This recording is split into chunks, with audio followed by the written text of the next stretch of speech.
অনেক সময় আমাদেরকে তাকাব্বুরি বানিয়ে দেয়। তো আল্লাহ পাক বলেন, হাল আতা আলাল ইনসান হিনুম মিনাদ দাহরি লাম ইয়াকুন শাইআম মাযকুরা।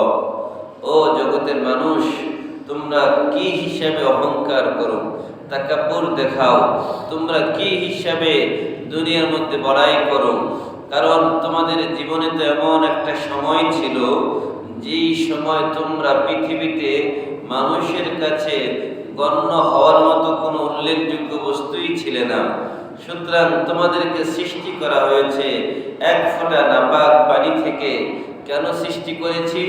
নাবতালি, আমি তোমাদেরকে পরীক্ষা করব। ফাজআলনাহু সামিআন বাসীরা। এই দুনিয়ার মধ্যে অল্প সময়ে যে তোমরা বিচরণ করো, এই বিচরণটা আমি আল্লাহ দেখি।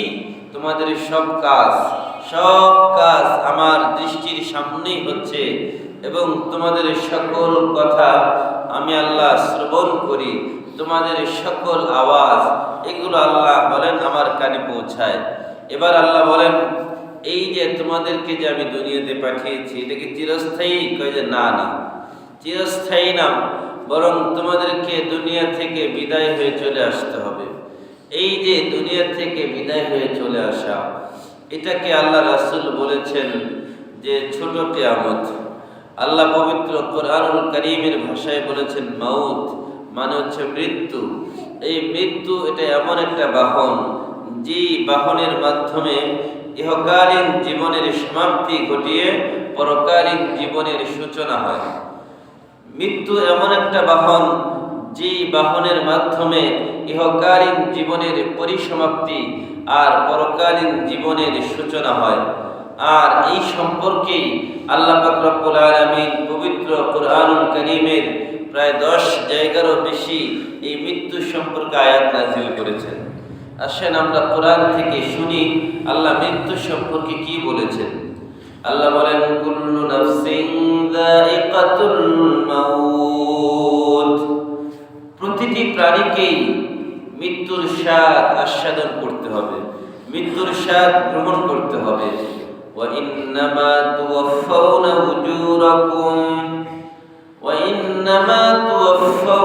উজুরাকুম ইয়াওমাল কিয়ামাহ। এবং কিয়ামতের দিন তোমাদের সকলের কাজের পরিপূর্ণ মূল্য দেওয়া হবে। দুনিয়াতে যত কাজ করেছি আমরা, সকল কাজের পরিপূর্ণ পারিশ্রমিক আল্লাহ তাআলা কিয়ামতের দিন দিবেন। ফামান যুহজিহা আনিন নার।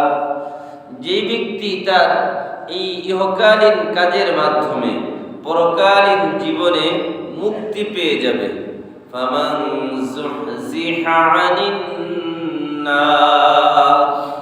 যে ব্যক্তি জাহান্নাম থেকে মুক্তি পেয়ে গেল, ফাকাদ ফাজ। সেই ব্যক্তি মহা সাফল্য অর্জন করলো। বলেন সুবহানাল্লাহ। সেই ব্যক্তি মহা সফলতা অর্জন করলো। ফামান যুহজিহা আনিন নারি ওয়া উদখিলাল জান্নাহ ফাকাদ ফাজ। আল্লাহ বলেন, যে ব্যক্তি জাহান্নাম থেকে পরিত্রাণ পেয়ে গেল, জান্নাতে প্রবেশাধিকার পেয়ে গেল, সেই ব্যক্তি মহা সফলতা অর্জন করল। এখান থেকে আমরা আল্লাহ তাআলার সফলতার একটা মাপকাঠি পেয়ে গেলাম যে কারা সফল। সফল তারাই যারা পরকালীন জীবনে জাহান্নাম থেকে মুক্তি পেয়ে জান্নাতে যেতে পারবে, তারাই মাত্র সফল। দুনিয়াতে কোনো মানুষ চূড়ান্ত সফল হতে পারে না। দুনিয়াতে কোনো মানুষ চূড়ান্ত সফল হতে পারে না। যত মানুষ যত ভালোই থাকুক না কেন, ওই ভালোর পিছনে মানুষের কান্না থাকে, মানুষের নানা নাহাজারি থাকে, মানুষের না পাওয়ার অনেক আত্মতৃপ্তি থাকে। অনেক জিনিস আছে যেগুলো মানুষ না পাওয়ার বেদনা, না পাওয়ার কষ্ট তাকে করে করে খাচ্ছে, কিন্তু সে বলতে পারে না। এই জন্য এই ইহকালীন জীবনে পরিপূর্ণ তৃপ্তি কখনোই লাভ করা যাবে না। পরিপূর্ণ শান্তি, পরিপূর্ণ তৃপ্তি, পরিপূর্ণ সফলতা, চূড়ান্ত সফলতা হচ্ছে আল্লাহর জান্নাতে। এই জন্য আল্লাহ বলেছেন, সফল কারা? ফাবাশশির ইবাদ, আল্লাহ বলেন আমার ওই সকল বান্দাদেরকে সুসংবাদ দান করো। কাদেরকে? আল্লাযীনা ইসতামিউনাল কওলা ফায়াত্তাবিউনা আহসানা, আল্লাযীনা ইসতামিউনাল কওলা ফায়াত্তাবিউনা আহসানা, যারা কোরআনের কথাগুলো খুব মনোযোগ দিয়ে শ্রবণ করে এবং তা পরিপূর্ণ অনুসরণ আর অনুকরণ করে, উলাইকা হুম উলুল আলবাব, আল্লাহ বলেন এরাই হচ্ছে প্রকৃত অর্থে জ্ঞানী, এরাই হচ্ছে প্রকৃত অর্থে জ্ঞানী। সুতরাং যারা কোরআন মানে না, কোরআন শুনে না, কোরআন বুঝে না, তারা কি জ্ঞানী হতে পেরেছে? তারা জ্ঞানী হতে পারে নাই। কারণ আল্লাহ নিজেই বলে দিয়েছেন জ্ঞানীর সংজ্ঞা কি। এই জন্য আল্লাহ তাআলা অন্য আরেক জায়গায় বলেন মৃত্যু সম্পর্কে, আইনামা তাকুনু ইউদরিকুমুল মাউত ওয়ালাউ কুনতুম ফি বুরুজিম মুশাইয়াদা, তোমরা যেখানেই থাকো না কেন মৃত্যু তোমাদেরকে পাকড়াও করবেই করবে। ওয়ালাউ কুনতুম ফি বুরুজিম মুশাইয়াদা, এমনকি যদি তোমরা বিশাল বড় অট্টালিকার মধ্যেও থাকো, একদম বিশাল বড় অট্টালিকার মধ্যেও তোমরা যদি থাকো, সেখানেও মৃত্যু তোমাদের সাথে মোলাকাত করবে। এখন বলেন কোন ব্যক্তি যদি 100 তলার উপরে থাকে তার কাছে মৃত্যু আসবে না? যদি কেউ বিশাল সুরক্ষিত একটি দেওয়াল নির্মাণ করে, ওই ঘরের ভিতরে মৃত্যু আসবে না? আসবে না? আসবে না? তার মানে মৃত্যু সবার কাছে আসবেই, সে যেখানেই থাকুক না কেন, যত সুরক্ষিত জায়গায় থাকুক না কেন, মৃত্যুর যখন সময় আসবে তখন আসবেই, কেউ তাকে বাধা দিতে পারবে।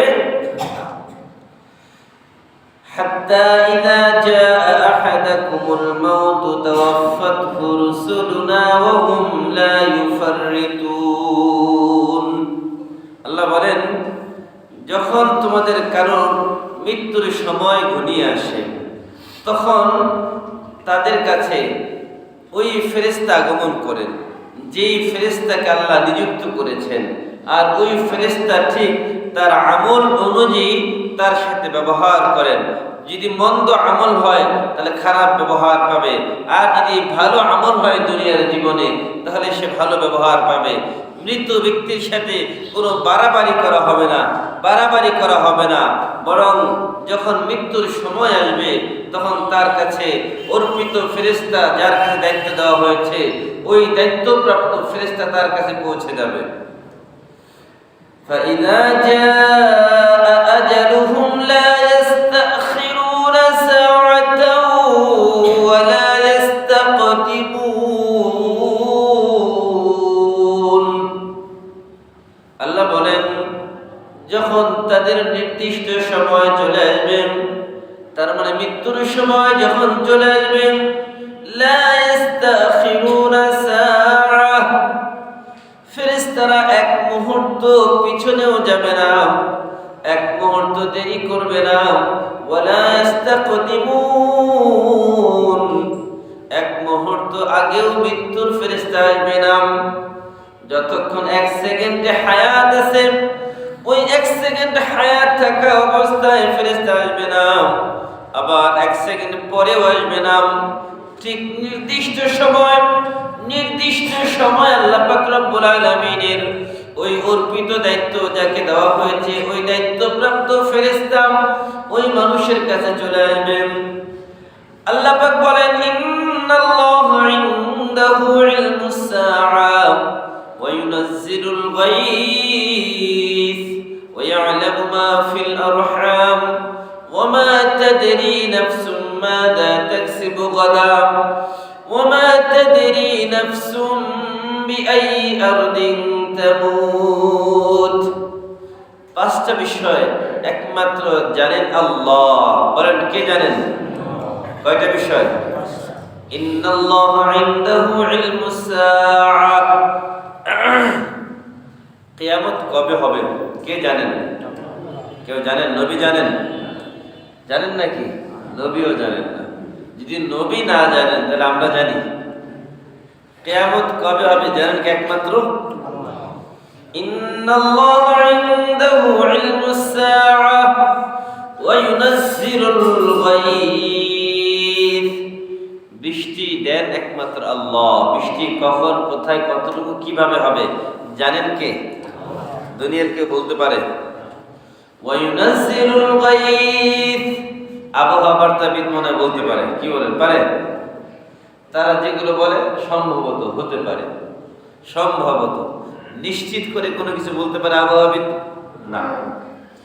ওয়া ইউনাজ্জিলুল গায়ব ওয়া ইয়া'লামু মা ফিল আরহাম। মায়েদের গর্ভে কি সন্তান আসবে, ছেলে না মেয়ে, এটা একমাত্র জানেন কে? নাকি ডাক্তাররা বলতে পারে? ডাক্তাররা সন্তান গর্ভে আসার পরে তারপরে তার পরীক্ষা নিরীক্ষার মাধ্যমে বলতে পারে। وَيَعْلَمُ مَا فِي الْأَرْحَامِ وَمَا تَدْرِي نَفْسٌ مَاذَا تَكْسِبُ غَدًا। ভবিষ্যৎ আমার কি ঘটবে, কি হবে জানেন কে? নাকি গণকরা জানেন? وَلَا بِقَوْلِ كَاهِنٍ قَلِيلًا مَا تَذَكَّرُونَ। গণকগণ জানে মনে হয়, তাহলে গণকের কাছে যান কেন? গণকের কাছে যাবেন ইমান শেষ, ইমান শেষ, শিরিক হবে। আর শিরিক যারা করবে তাদেরকে আল্লাহ কখনোই মাফ করবে না। এই জন্য আল্লাহ বলেন যে তোমার সর্বশেষ যেটা বলছেন, বিআইয়ি আরদিন তামুত, মৃত্যু কখন, কোথায়, কি অবস্থায় আসবে জানেন কি? একমাত্র নাকি দুনিয়ার কেউ বলতে পারে? কেউ বলতে পারে না। আল্লাহ পাক রব্বুল আলামিন বলেন, লিকুল্লি উম্মাতিন আজাল ইযা জাআ আজালুহুম ফালা ইস্তাখিরুনা সাআ ওয়া লা ইস্তাকদিমুন। আল্লাহ বলেন প্রতিটি উম্মাহ, প্রতিটি মানুষের জন্য একটি নির্দিষ্ট সময় রয়েছে, একটি নির্দিষ্ট সময় রয়েছে যখন তাদের ওই সময় আসবে, তার মানে মৃত্যুর সময় আসবে। লা ইস্তাখিরুনা সাআ, ফেরেশতা তার এক মুহূর্ত আগেও যাবে না, ওয়ালা ইস্তাকদিমুন, এক মুহূর্ত পরেও আসবে না। ঠিক নির্দিষ্ট সময়ে ফেরেশতা আসবে। হাত্তা ইযা জাআ আহাদাহুমুল মাউত ক্বালা রাব্বিরজিউন।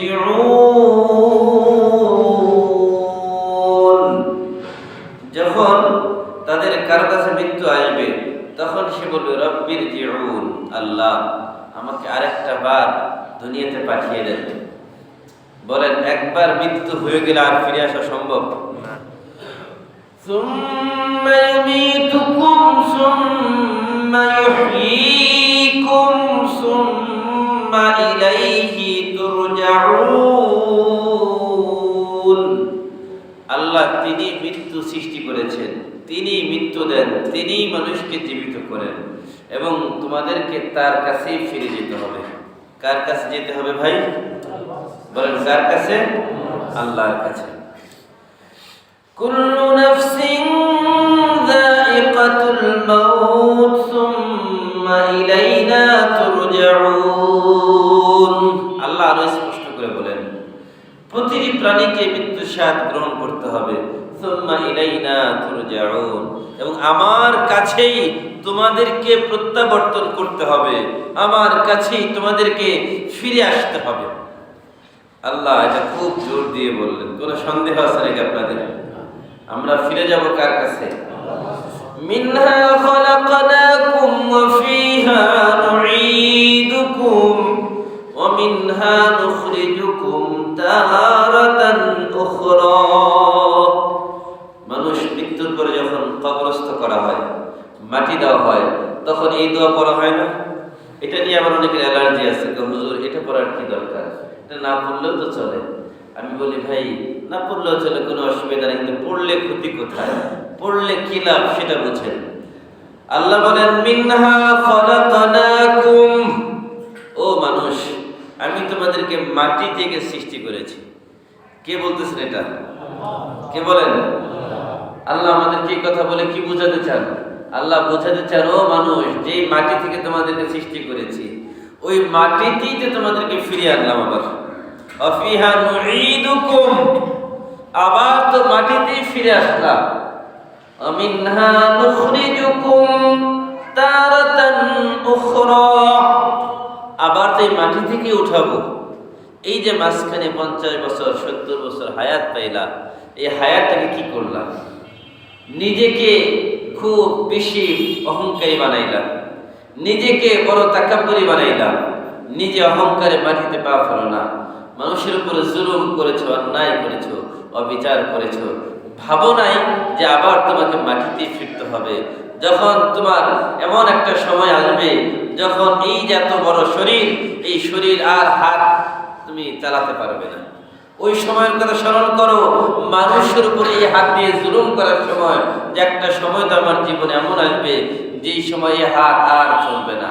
এমন একটা সময় আসবে যখন আমার নিঃশ্বাসগুলো বন্ধ হয়ে যাবে। এমন একটা সময় আমার জীবনে আসবে যখন আমার আর এই পা কাজ করবে না। এমন একটা সময় আসবে যখন আমার হার্ট, হৃৎপিণ্ড বন্ধ হয়ে যাবে। এমন একটা সময় আসবে এই চক্ষু আর দেখবে না, চক্ষু খুলতে পারবো না। এমন একটা সময় আসবে আমাকে যখন ঘরের খাটের মধ্যে ছিলাম, খাট থেকে আমার স্ত্রী বলবে তাড়াতাড়ি তাকে বের করে দাও, সন্তানরা বলবে তাড়াতাড়ি তাকে বের করে দাও, ঘরে রাখা যাবে না, সারা রাত ঘরে রাখা যাবে না, দ্রুত গোসল করাও, গোসল করিয়ে তাকে 3 টুকরা মার্কিন কাপড় দিয়ে পেঁচিয়ে সারা রাত বারান্দায় রেখে দাও। স্ত্রীকে যদি বলা হয়, ও স্ত্রী, সারা জীবন তো এই স্বামীর সাথেই সংসার করেছো, আজকে রাতটা তুমি পাহারা দাও। স্ত্রী বলে যে না না, আমার তো ভয় লাগে, আমি তো একা একা সারা রাত থাকতে পারবো না। যদি কোনো সন্তানকে বলা হয়, সন্তান, তুমি তো তোমার বাবা তোমার জন্য সারা জীবন অক্ষ করে দিয়েছে, সন্তান, তোমার জন্য তোমার বাবা কি না করেছে, তোমার লেখাপড়ার জন্য তার জীবনটাকে শেষ করে দিয়েছে, ভালো জীবনে চিকিৎসা করে নাই, ভালো কাপড় পরিধান করে নাই, ভালো খাবার কখনো ভক্ষণ করে নাই, এইভাবেই তো তোমার জন্য নিজেকে উৎসর্গ করে দিয়েছে। আজকে তোমার বাবা ইন্তেকাল করেছে, আজকে তোমার বাবার পাশে তুমি সারা রাত একা একা বসে থাকো। সন্তান বলে যে না না, আমি তোমার বাবার কাছে সারা রাত একা থাকতে পারবো না। এইভাবেই কিছু মানুষকে ভাড়া করে এনে তাদের কাছে বসিয়ে দেওয়া হয়। আর যদি সম্পদশালী বেশি হয়, ভাই ব্রাদার বেশি হয়, তাহলে বাবার লাশকে পৃথিবীতে রেখেই সম্পদের ভাগ বাটোয়ারা শুরু হয়ে যায়। এক সন্তান বলে আগে আমার ভাগ দাও, তারপরে বাবার লাশ কবরে নামাও। এমনও তো অনেক নজির রয়েছে, কয়েকদিন পর্যন্ত বাবার লাশকে ফ্রিজিং করে সন্তানরা বাবার সম্পদ ভাগাভাগি করে তারপরে তার লাশকে দাফন করেছে। এমন অনেক দৃষ্টান্ত রয়েছে। বাবা কোটি কোটি টাকার মালিক, ব্যাংকে লক্ষ কোটি কোটি টাকা রয়েছে, কিন্তু তার জায়গা হয়েছে বৃদ্ধাশ্রম। ওই বৃদ্ধাশ্রমে ইন্তেকালের পরে ওই সন্তান আর ওই বাবার লাশ গ্রহণ করে না, বলে যে না, তোমরাই তার দাফন কাফন শেষ করে দাও। একবার চিন্তা করেন, যে সন্তানের জন্য এই পৃথিবীটা তৈরি করলেন, যে স্ত্রীর জন্য আপনার এই বিশাল বাড়ি অট্টালিকা নির্মাণ করলেন, যে সন্তানের ভবিষ্যৎ করার জন্য হারামের সাথে জড়িত হলেন, যে সন্তানের ভবিষ্যৎ ক্যারিয়ার করার জন্য হালালের কখনো চিন্তা করলেন না, ওই সন্তান আপনার মৃত্যুর পরে যখন বলবে যে না, আমার বাবাকে দ্রুত ঘর থেকে বের করে দাও, আমার বাবাকে তাড়াতাড়ি মার্কিন কাপড় দিয়ে পিছিয়ে এই যে উঠানের মধ্যে রেখে দাও, তখন একবার যদি চোখটা খুলতে পারতেন তখন কি করতেন? চিন্তা করতেন ওই দিন যে আপন বলতে দুনিয়াতে কেউ নাই, একমাত্র আপন আমার আল্লাহ। আপন কে বলেন? আল্লাহ রাসূল বলেন, মৃত্যুর পরে মানুষ বুঝবে, আসল চেহারা খুলবে, আসল চোখ খুলবে, ওই দিন দেখবে তার আপনকে ভাই। আল্লাহ রাসূল বলেন, একজন মানুষের প্রকৃত আপন হচ্ছে সে যা নিজে খাবার হিসেবে গ্রহণ করে, সে যা নিজের পরিধানের জন্য কাপড় পরিধান করে, আর আল্লাহর রাস্তায় যা কিছু দান করে যায়। এই 3টা জিনিসই একজন মানুষের আপন, আর কেউ আপন না। আল্লাহ বলেছেন, ইয়াউমা ইয়াফিরুল মারউ মিন আখিহি। একবার স্মরণ করেন, যখন আল্লাহ বলেন তোমার সন্তান তোমাকে দেখে পালিয়ে যাবে, তোমার স্ত্রী তোমাকে দেখে পালিয়ে যাবে, তোমার বাবা তোমাকে দেখে পালিয়ে যাবে, তোমার মা তোমাকে দেখে পালিয়ে যাবে, তার মানে কঠিন বিপদের সময় কেউ কাজে আসবে না, কেউ কাজে আসবে না। কাজে আসবে একমাত্র আপনি যা আল্লাহর রাস্তায় দান করে গেছেন, এটাই আপনার কাজে আসবে। আল্লাহ বলেন ইয়াউমা লা ইয়ানফাউ মালু ওয়ালা বানুন ইল্লা মান আতাল্লাহ বিকলবিন সালিম। আল্লাহ বলেন ইয়াউমা লা ইয়ানফাউ মালু ওয়ালা বানুন, যেই দিন তোমার সন্তান সম্পদ কোনো কিছু উপকারে আসবে না। ইয়াউমা লা ইয়ানফাউ মালু ওয়ালা বানুন, কিয়ামতের দিন তোমার সন্তান সম্পদ কোনো কিছু তোমার উপকারে আসবে না। ইল্লা মান আতাল্লাহ বিকলবিন সালিম, আল্লাহ বলেন একমাত্র তোমার উপকারে আসবে তোমার অন্তর, পরিশুদ্ধ অন্তর, যে অন্তর দিয়ে আল্লাহর ইবাদত করেছো, যে অন্তর দিয়ে অন্তরের মধ্যে হালালের জায়গা দিয়েছো, হারামকে বর্জন করেছো, যে অন্তরের মধ্যে আল্লাহর ভয় জায়গা দিয়েছো, যে অন্তরের মধ্যে সকল পাপ পঙ্কিলতাকে দূর করে দিয়েছো, ওই অন্তর আল্লাহর কাছে বড় দামি। এমন একটা অন্তর নিয়ে যদি কেউ আল্লাহর কাছে যেতে পারে তাহলে একমাত্র সে নাজাত পাবে, মুক্তি পাবে। আল্লাহ বলেন যখন তোমার মৃত্যুর সময় আসবে তখন কি অবস্থা হবে? قُلْ يَتَوَفَّاكُمْ مَلَكُ الْمَوْتِ الَّذِي وُكِّلَ بِكُمْ ثُمَّ إِلَى رَبِّكُمْ تُرْجَعُونَ قُلْ يَتَوَفَّاكُمْ مَلَكُ الْمَوْتِ الَّذِي وُكِّلَ بِكُمْ ثُمَّ إِلَى رَبِّكُمْ تُرْجَعُونَ। আল্লাহ বলেন নবী আপনি বলুন ইয়াতাওয়াফাকুম মালাকুল মাউত, মালাকুল মাউত তোমাদের কাছে আসবে যখন তোমাদের মৃত্যুর সময় হবে এবং তোমাদেরকে আল্লাহর কাছে ফিরে যেতে হবে। আল্লাহ বলেন প্রত্যেকটা মানুষের জীবনের জন্য একটা নির্দিষ্ট সময় নির্ধারিত রয়েছে। আল্লাহ বলেন নাহনু কদ্দারনা বাইনাকুমুল মাউত ওয়া মা নাহনু বিমাসবুকিন, আমি তোমাদের জন্য মৃত্যুর একটা সময় নির্ধারণ করে দিয়েছি, মৃত্যু তোমাদের কাছে আসবেই আসবে। আল্লাহ পাক রব্বুল আলামিন বলেন কুল ইয়াতাওয়াফাকুম মালাকুল মাউতিল্লাযী ওয়াক্কিলা বিকুম সুম্মা ইলা রাব্বিকুম তুরজাউন মুলাকীকুম সুম্মা তুরাদ্দুনা ইলা আলিমিল গায়বি ওয়াশ শাহাদা ফায়ুনাব্বিউকুম বিমা কুনতুম তা'মালুন। আল্লাহ বলেন মৃত্যু তোমাদের সাথে মুলাকাত করবে, আলিঙ্গন করবে তোমাদেরকে। তোমরা যেখানেই পালাও না কেন সেই জায়গায় গিয়ে তোমাদেরকে মৃত্যু আলিঙ্গন করবে। এখন বলেন মৃত্যু থেকে পালানো সম্ভব? সম্ভব? আল্লাহ মৃত্যু জীবন কেন সৃষ্টি করলেন? আল্লাযী খালাকাল মাউতা ওয়াল হায়াতা লিয়াবলুয়াকুম আইয়ুকুম আহসানু আমালা। আল্লাহ বলেন তিনি মানুষের জীবন মরণ সৃষ্টি করেছেন, মরণ এবং জীবন সৃষ্টি করেছেন। মরণের কথা আগে বলেছেন, জীবনের কথা পরে বলেছেন। এখন প্রশ্ন হলো হুজুর আগেই কেন মরণের কথা বললেন, জীবনের কথা পরে বললেন কেন? এটা একটা উদাহরণ দিয়ে আপনাদের বোঝাই। মনে করেন একজন মানুষ এখান থেকে ঢাকায় যাবে, টিকিট কাটতে গেছে টিকিট কাউন্টারে। টিকিট কাউন্টারে যখন গিয়ে বলে যে ভাই একটা টিকিট দেন, তখন টিকিট কাউন্টার কি বলেন যে কোথায় যাবেন, নামবেন কোথায় আগে বলেন, বলে না? নামবেন কোথায়? ঢাকায়, বগুড়ায়, কোথায় যাবেন, কোন স্টপেজে আপনি নামবেন। এখন যদি যিনি টিকিট নেবেন তিনি যদি বলেন যে ভাই আমি গেলামই না, আপনি নামার কথা কেন আগে বলতেছেন, আমি তো এখনো যাই নাই, যাওয়ার পরে না নামার প্রশ্ন, তাহলে কি টিকিট কাউন্টার টিকিট দিবে? বলবে যে ভাই টিকিটটা তো আমাকে কনফার্ম করতে হবে যে আপনি কোথায় নামবেন, কোন জায়গায় যাবেন। ওই জায়গায় যখন টিকিটে লিখে দিবে, যতক্ষণ গাড়ি থাকবে ততক্ষণ ওই প্যাসেঞ্জারের মাল সম্পদ যান সবগুলো ওই গাড়ির কর্তৃপক্ষের কাছে, তার কাছে আমানত থাকবে। ততক্ষণ পর্যন্ত ওই গাড়ির কর্তৃপক্ষ ওই আমানত হিসাবে তার সম্পদগুলোকে দেখবেন টোকন দিয়ে হেফাজত করে, তার জীবনের নিরাপত্তার জন্য বিভিন্নভাবে তাদেরকে সিগন্যাল দিয়ে থাকে, তাদেরকে নিরাপত্তা নিশ্চিত করে।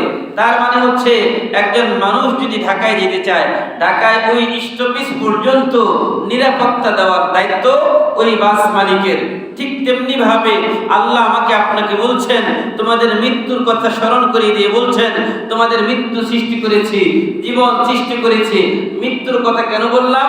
কারণ এটাই চূড়ান্ত। তোমাদেরকে মৃত্যুর মাধ্যমে দুনিয়ার জীবন শেষ হয়ে যাবে। তোমাদেরকে 40 বছর, 50 বছর, 60 বছর, 70 বছর যে হায়াত দিলাম, ওই হায়াত নামের যে সময়টুকু আছে, এই দৌলতটুকুর পরে তোমাদের একটা স্টপেজ আছে, একটা নির্ধারিত জায়গা আছে, নির্ধারিত সময় আছে। ওই নির্ধারিত সময়ের পরে তোমাদেরকে আমার কাছে ফিরে আসতে হবে। আর ওই সময়টা তোমাদেরকে নিরাপত্তা দেওয়া, তোমাদেরকে দেখে শুনে রাখা আমি আল্লাহর দায়িত্ব। আর নিরাপত্তা দেওয়ার কিছু শর্ত রয়েছে, ওই শর্তগুলো যদি তোমরা পালন করো, আমি আল্লাহর নিরাপত্তার চাদরে তোমাদেরকে বেষ্টিত করে রাখবো। আর যদি শর্ত না মানো, তাহলে তোমাদেরকে আমি আল্লাহ নিরাপত্তা দিব না।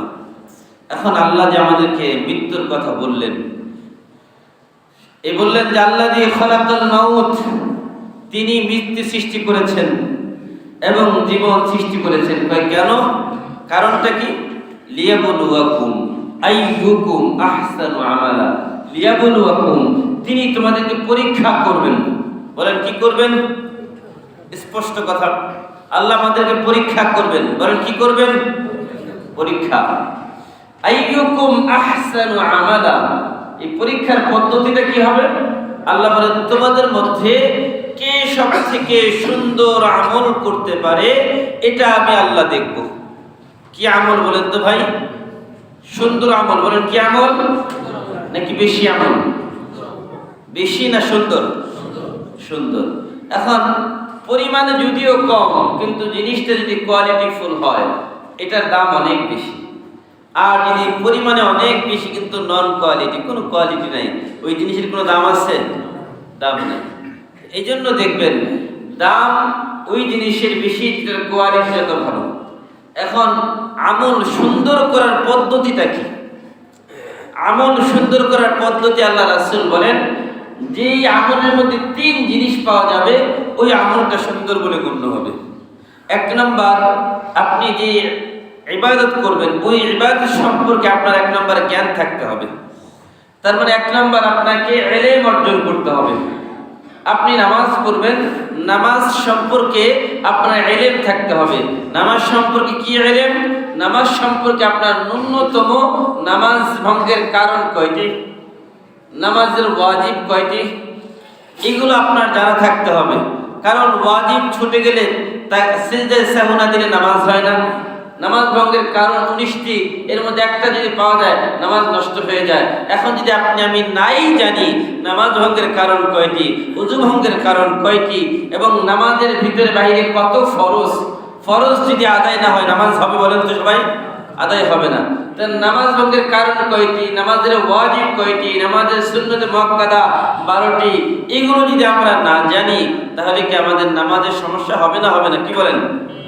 কারণ আমার তো নামাজ সম্পর্কে ইলম যেটা দরকার ছিল, এটা নাই।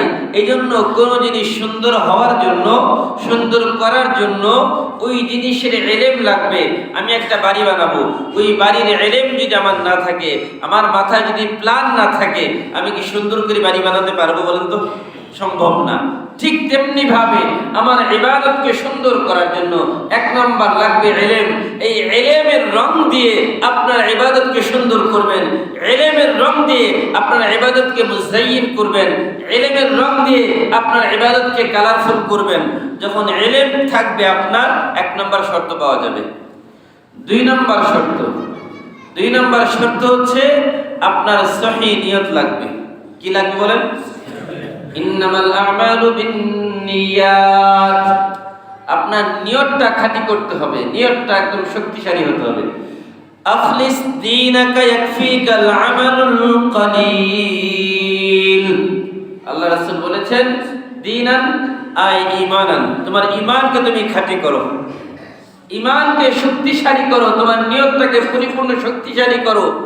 যদি সেটা আমল অল্প হয়, কোনো অসুবিধা নাই, এটাই তোমার নাজাতের জন্য যথেষ্ট। বলেন সুবহানাল্লাহ। তাহলে 2 নম্বর হচ্ছে নিয়ত খাঁটি করা। ওয়ামা উমিরু ইল্লা লিয়াবুদুল্লাহা মুখলিসিনা লাহুদ্দীন হুনাফা ওয়া ইউকিমুস সালাতা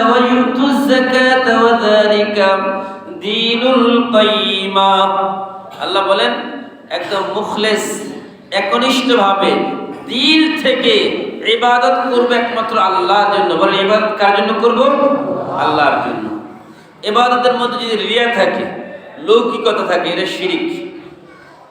মনে করেন আমি এক নামাজ পড়তেছি, যদি আমার নামাজের নিয়ত থাকে আমি নামাজ পড়লে মানুষ আমাকে ভালো বলবে, আমি নামাজ পড়লে আমার লোকজন এলাকার মুরব্বীরা ভালো বলবে, নামাজ পড়লে বন্ধু বান্ধবরা ভালো বলবে, যদি এই যে লৌকিকতা থাকে, লোক দেখানো থাকে, এটা তার জন্য জাহান্নামে যাওয়ার কারণ হবে।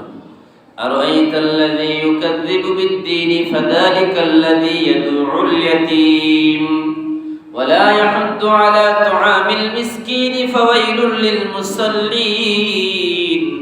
আল্লাহ বলেন ওই সকল মুসল্লিদের জন্য জাহান্নাম। ফাওয়াইলুল লিল মুসাল্লিন আল্লাযীনা হুম আন সালাতিহিম সাহুন আল্লাযীনা হুম ইউরাউন।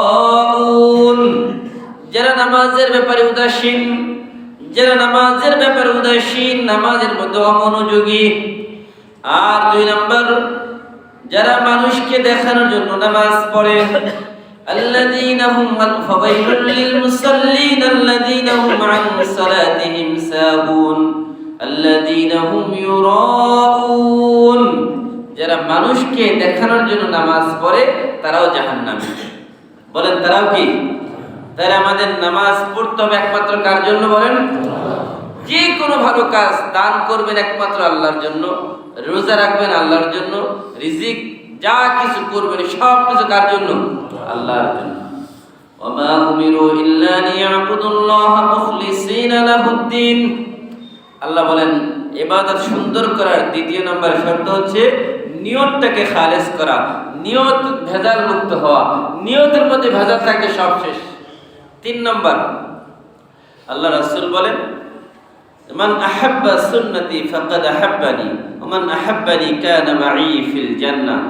যে কোনো কাজ করার আগে ওই কাজটা আমার রাসূল কিভাবে করতেন, আমার রাসূলের পদ্ধতিটা কি ছিল, তার মানে হচ্ছে রাসূলের পদ্ধতি হচ্ছে সুন্নাহ।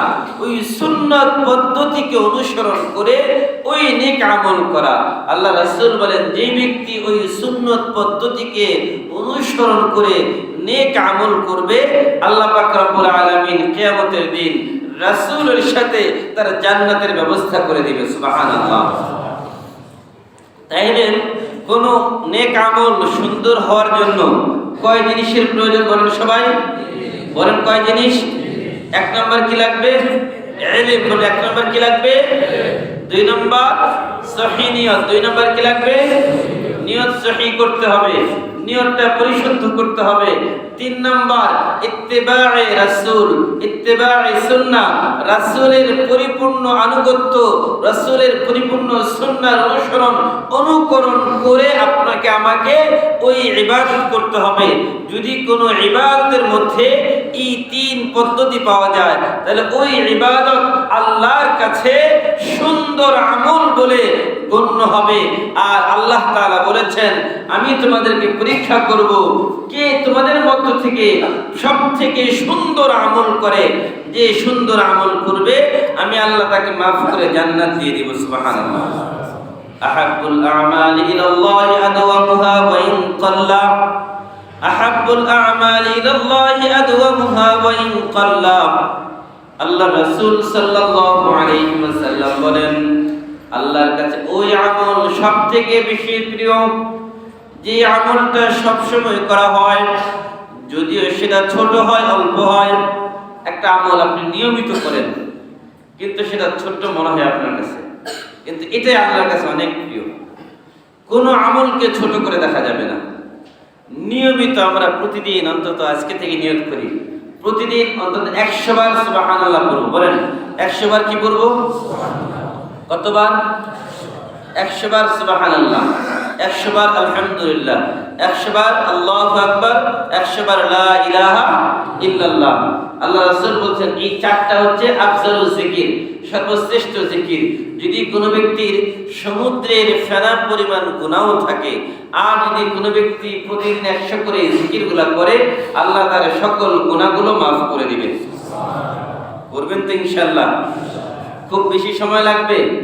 সর্বোচ্চ 5 থেকে 10 মিনিট একটু বসবেন, মনটাকে নরম করবেন, নরম করে জিকির করে আল্লাহর কাছে চোখের পানি ছেড়ে দিবেন। দেখবেন আল্লাহ মনে প্রশান্তি দিবে, আপনার জীবনের গুনাহ মাফ হবে, নিজের জীবনের উন্নতি হবে, নিজের জীবনে যত কষ্ট আছে সব কষ্টগুলো দূর করে দিবেন কে? আল্লাহ। দিলের মধ্যে অশান্তি নিয়ে ঘুরতেছেন দিনের পর দিন, এই অশান্ত দিনটাকে শান্ত করার মালিক কে? আল্লাহ বলেন ফাআনজালাল্লাহু সাকিনাতাহু আলা রাসূলিহি ওয়া আলাল মুমিনিন ওয়া জুনুদাল লাম তারুহা। আল্লাহ তাআলাই সাকিনা শান্তি নাযিল করেন রাসূলের অন্তরে, ঈমানদারদের অন্তরে, রাসূলের যারা অনুসারী, রাসূলের যারা কর্মী, রাসূলের যারা দল, তাদের অন্তরে। বলেন সুবহানাল্লাহ। তাহলে শান্তি দেওয়ার মালিক কে ভাই? তা আমাদেরকে শান্তি চাওয়ার দরকার আছে না? কি বলেন? এই জন্য আল্লাহর কাছে চাইতে হবে যে আল্লাহ আমাদের আমলকে সুন্দর করার তৌফিক দাও। আল্লাহ তাআলা বলেছেন যারা আমল যত সুন্দর হবে, যদি সেটা অল্প হয়, আল্লাহর কাছে এটাই কবুল হবে, এটাই গ্রহণযোগ্য হবে। আর আপনি আমল অনেক বেশি করলেন কিন্তু তার মধ্যে কোয়ালিটি নাই, সুন্দর নাই, সৌন্দর্য নাই, ওই আমল আল্লাহর কাছে গ্রহণযোগ্য হবে না। আল্লাহ তাআলা আমাদের সকলকে সুন্দর আমল করার তৌফিক দান করুন, বলেন আমিন। ওয়া আখিরু দাওয়ানা আনিল হামদুলিল্লাহি রাব্বিল আলামিন।